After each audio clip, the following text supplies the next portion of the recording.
Tetapi menurut saya yang lebih menarik, yang lebih lucu itu bagaimana seseorang yang sekanit, ibaratnya di sini baru lulus kuliah, umur-umur 20 awal ini, 20-an awal, harus memiliki beban untuk memimpin anggota-anggota, bahkan ada yang sudah pensiun, ada yang seumuran bapak saya sendiri, ada yang seumuran kakak-kakak saya.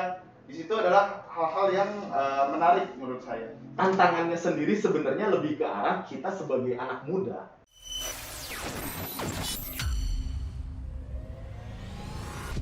Assalamualaikum warahmatullahi wabarakatuh. Kembali lagi dengan podcast Si Tegar Polres Bogor bersama saya Bribka Ferry Ardi Lesmana. Sekarang saya kedatangan nih polisi gantengnya Polres Bogor. Dia ini muda tapi sudah jadi komandan saya. Selamat datang Ibda Hafiz Akbar. Ya, terima kasih Mas Ferry. Kanit Jatanras Polres Bogor. Kejahatan dan kekerasan. Atau jantan dan keras. Tangguh berarti ya Pak ya. Ya Pak, gimana kabarnya Pak? Alhamdulillah luar biasa. Alhamdulillah luar biasa. Sudah berapa lama dinas di Polres Bogor Pak? Di Polres Bogor sendiri 1,5 tahun. Sebelumnya saya dinas di Dalmas Polda Jawa Barat selama setahun. Dalmas Polda Jabar, kemudian pindah ke Polres Bogor, sekarang sudah setahun lebih juga. Betul. Berarti dinas menjelang 3 tahun atau Menjelang sebelum 3 3 tahun. Gimana Pak? Jadi polisi suka dukanya? Ya, banyak sukanya, banyak dukanya. Dan disitulah kita banyak pembelajarannya. Dimana sukanya, di situ kita menjadikan passion kita. Passion. Kemudian dukanya itu adalah membuat kita motivasi bagaimana untuk menjadi lebih baik ke depannya. Seperti itu. Punya pengalaman menarik nggak Pak? Sebagai jadi Kanit Jatanras ini. Pengalamannya mungkin unik, menarik, lucu bahkan. Pada saat penangkapan atau pada saat apa? Kalau saya sendiri mungkin pengalaman menariknya pada saat penangkapan, pada saat kegiatan itu pasti banyak ya, tidak terhitung kegiatan kita yang menarik itu. Tetapi menurut saya yang lebih menarik, yang lebih lucu itu bagaimana seseorang yang sekanit, ibaratnya di sini baru lulus kuliah, umur-umur 20 awal ini, 20-an awal, harus memiliki beban untuk memimpin anggota-anggota, bahkan ada yang sudah pensiun, ada yang seumuran bapak saya sendiri, ada yang seumuran kakak-kakak saya.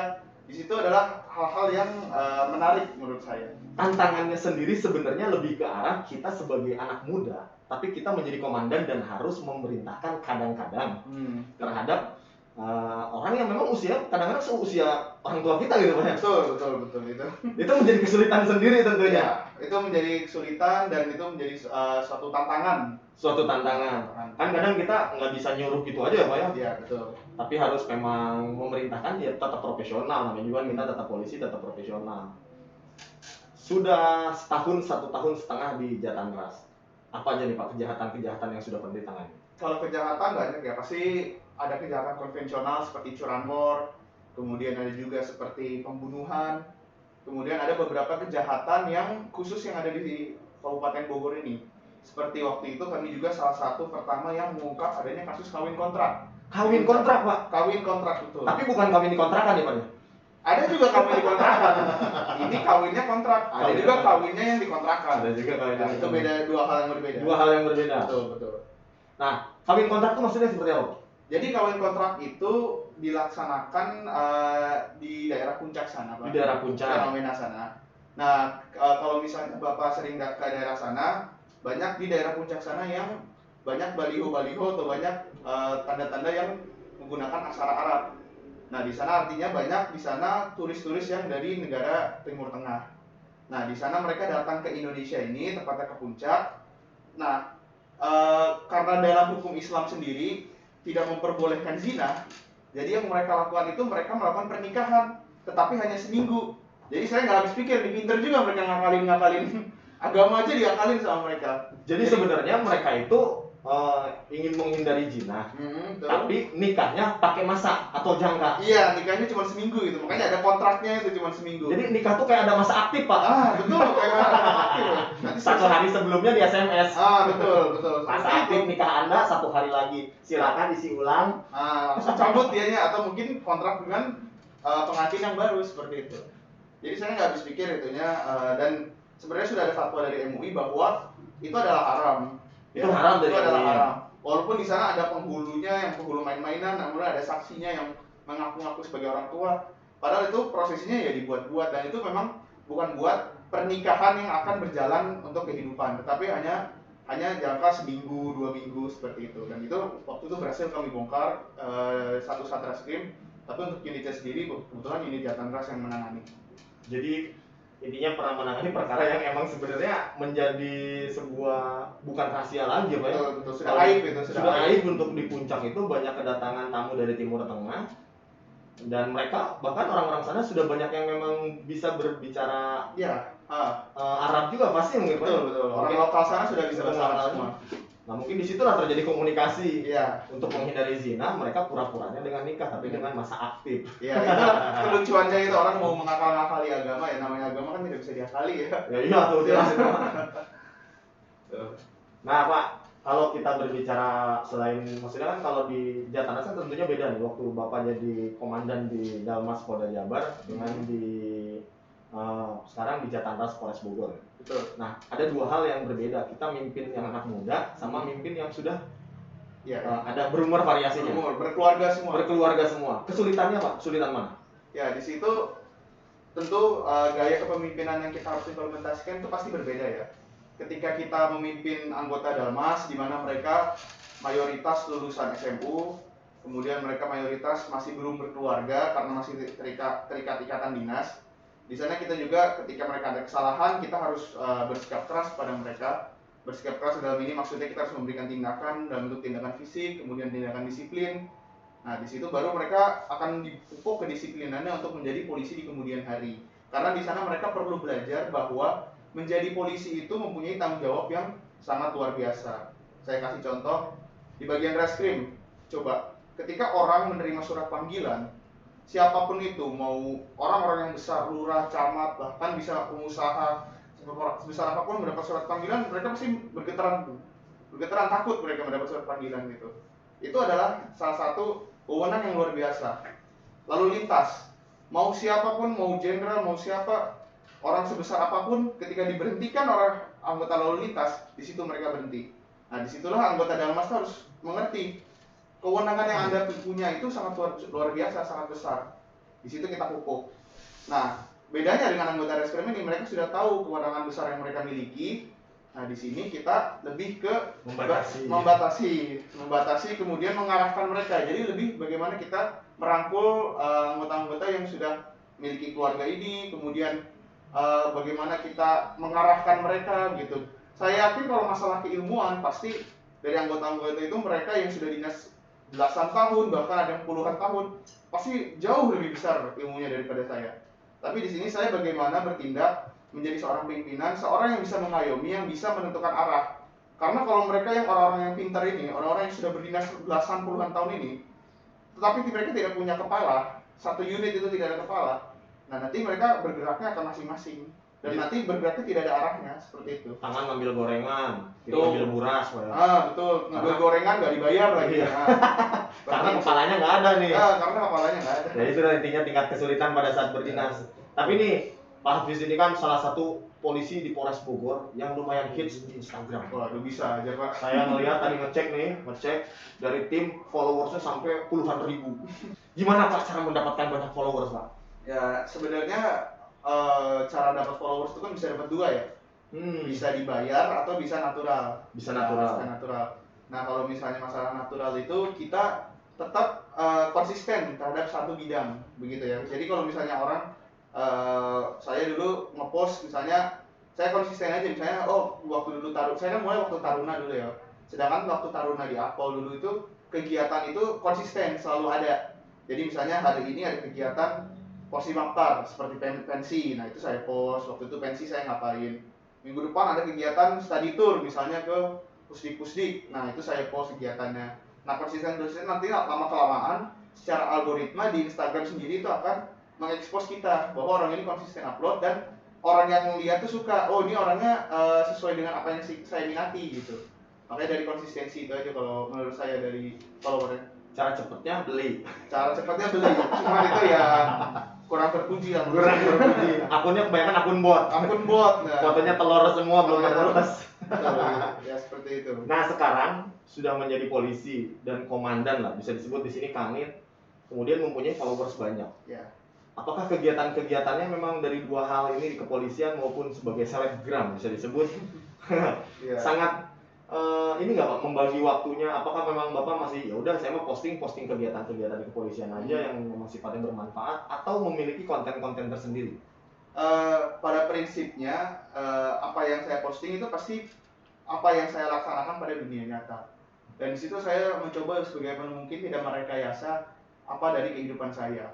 Saya di sini kan sering kalau misalnya orang ada apa tuh kata pencitraan ya. Pencitraan. Kata, betul. Nah, di sini tuh saya mungkin lebih ke personal branding. Apa perbedaannya pencitraan sama personal branding? Kalau pencitraan, ketika kita melakukan kegiatan yang dibilang pencitraan itu, ketika dibandingkan dengan kehidupan nyata itu berbeda. Ya, misalnya saya suka di pencitraan, misalnya di Instagram saya suka apa gitu, saya suka bakso gitu. Tapi di kehidupan nyata misalnya saya pelit gitu. Nah, itu berarti namanya pencitraan.